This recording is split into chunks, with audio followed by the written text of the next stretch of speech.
Hello, good evening. This is Gretchen Unger, and I'm starting off the presentation from Team Pruitt, Unger, Watkins on our project, Differential Gene Expression and Leukoplakia Across the Pond, a comparison between a US and UK clinical data set. The background is in the Andre lab, located in the Lions Research Building. The focus is on very early treatment or chemoprevention of oral and head neck cancers. Here on the left, you can see a picture of a premalignant oral lesion, which is called leukoplakia. They present as white and red patches. Progression of these patches is kind of problematic, as long-term survival rates for these cancers is very poor. What's happening in these cancers is basically in very early cancer cells exist, complete with mutations, but the immune system is able to detect them as foreign and kill them off through various killer cell populations. Eventually, the cancer cells overwhelm the ability of the immune system and go on to become more aggressive and malignant, quote unquote malignant, now cancers. Current treatment for oral lesions is our steroid mouthwashes, active surveillance, and surgery, so not much available in the way of treatment. NIH believes that the more intact state of the immune system during premalignancy could facilitate a more robust response to cancer preventative measures, so that there's a lot of impetus to apply what we've learned about immuno-oncology to early cancer. So along those lines, Dr. Frank Andre was able to conduct a clinical trial in patients that were very, very early in their oral cancer malignancies, in terms of, being, for the most part, pre-cancer. And this trial was funded by the Shaver Foundation. 18 patients were involved, and post-surgical pathology showed that 9 had already progressed to carcinoma. 4-millimeter punch biopsies were collected from the lesion, as well as an area nearby that didn't look to be a lesion. And then specimens were examined by RNAseq. So the goals then of this project then was to go ahead and take a look at differences in RNAseq between the precancer and carcinoma lesions and that adjacent, quote unquote, normal appearing mucosa, in an initial attempt to seek some understanding of leukoplakia progression. So now I'll turn it over to Matthew.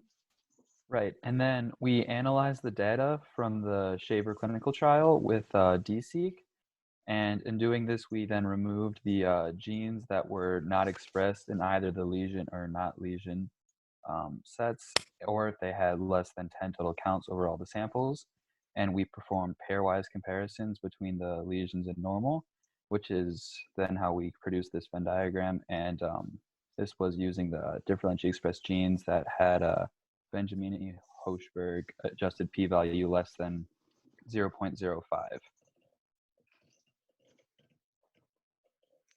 Okay, so one of the first things we did with this data set was analyze it using an algorithm called EPIC.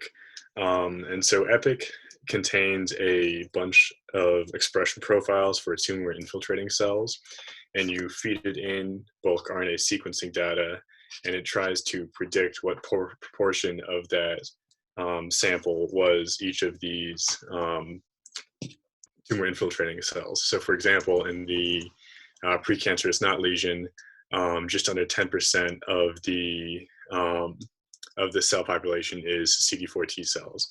And now there's a lot of data in this figure, but the most significant result that we found was within the cancer-associated fibroblast, here shown in red. So when you go from the, back page, I was going to talk a little more.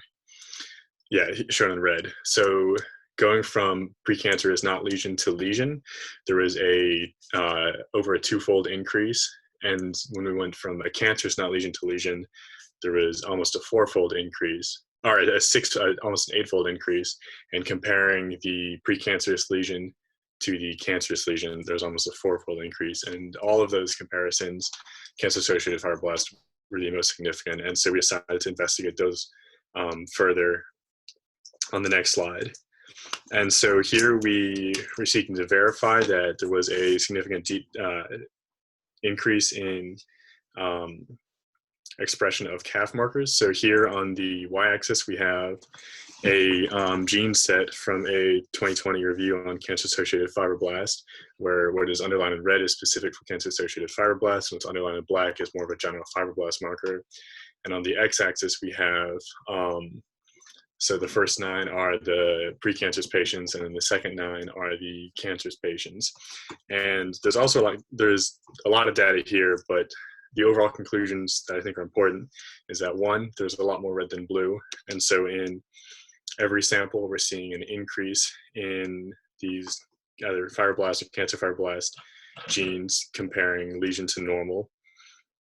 There's also a much bigger increase in the cancer samples than there is in the precancerous samples, indicating that cancer-associated fibroblasts increase with tumor progression.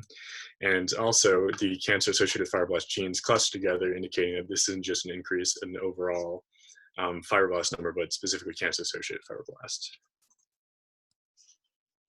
Okay, so then to follow up a little bit more and expand the analysis just a titch more, we applied Metascape analysis to the differential gene sets. And what we focused on were the unique cells. Those are the genes that were only changed in one particular comparison. And that turned out to be pretty useful. So these are not overlap genes, these are unique genes. And what we found on the left-hand side is, this is the University of Minnesota analysis. And on the right-hand side, we have a 19-patient clinical trial data set we were able to obtain from the investigators. Very somewhat similar to our study in that there's differences in, they're looking at differences in pathology within the tumor, but the background is these were all advanced cancer patients, whereas the patients here were truly premalignant. So some pretty diverse changes.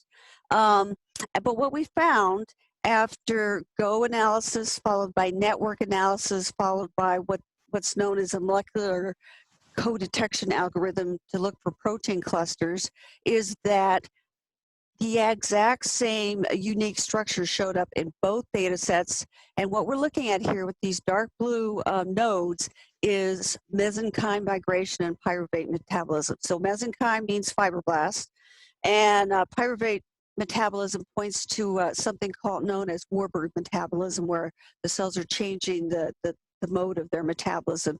And very exciting in terms of a research finding, because I've studied fibroblasts for many years, and I have lots of pictures of fibroblasts attaching to cancer cells with transparent tubes. So, when I saw that, I knew what that meant right away. So amazing to find this in both data sets. So we thought that was very encouraging. And then in terms of conclusion, again, these data support the consensus that indeed tumor microenvironment is also going to be important in carcinogenesis as well as in advanced tumor. And it suggests an important role for CAFs in mediating the metabolic changes that are so important in cancer initiation and progression. In terms of next steps, there's lots of computational analysis. We can look more at, not lesion versus lesion on the different backgrounds with another data set. There's many things to be done here with computational analysis. Final look at the folks that ran the clinical trial. These are all my longtime corroborators. And thank you very much for your attention.